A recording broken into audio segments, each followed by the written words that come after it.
Good afternoon guys. আজকে দেখো একটা স্পেশাল লাঞ্চ মেনু এই কারণে, মেনুগুলো হয়তো খুবই সিম্পল কিন্তু এই জিনিসটার জন্য স্পেশাল। কলা পাতায় কে কে খেতে পছন্দ করো এটা বলার নয়, কারণ বাঙালিরা আমরা সবাই কলা পাতায় খেতে পছন্দ করি। কলা পাতায় খেলে খাবারের স্বাদ আরও দ্বিগুণ হয়ে যায়। তো আজকে দুপুরে লাঞ্চ মেনুতে রয়েছে ভাত। এখানে আমি একটু ছোলা নিয়েছি। আমি জানি না তোমরা কে কে ভাতের সাথে ছোলা খেতে পছন্দ করো, কিন্তু আমি, আমার বাবা মাঝে মধ্যে কাঁচা ছোলা ভাতের সাথে খেতে পছন্দ করি।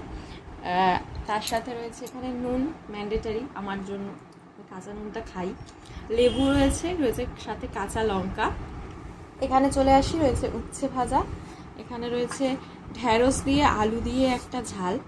এখানে রয়েছে মাছের তেল, বেগুন দিয়ে পেঁয়াজ রসুন দিয়ে মাছের তেল। এটা আমার খুব ভালো লাগে যদি এটা ভালোভাবে বানানো যায়, কারণ মাছের তেল জাতীয় জিনিস ভালো করে না বানালে কিন্তু একটা বাজে স্মেল বেরোয়, স্ট্রং। তো এটা ভালো করে বানানো হলে অবশ্যই আমার ভালো লাগে। তো মা বেশ ভালো বানায় এটা। আর এটার জন্যই আজকে এই কলা পাতা নেওয়া, কারণ থালায় খেলে মানে থালাতে মাজার পরেও একটা স্মেল থেকে যায়, যার জন্য আজকে কলা পাতা। যেদিন আমাদের বাড়িতে এই আইটেমটা হয় সেদিন কলা পাতা বাবা কেটে নিয়ে আসে।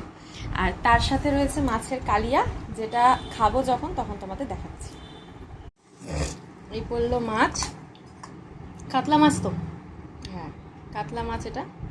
তার সাথে গ্রেভি, মাছের কালিয়া, ব্যাস।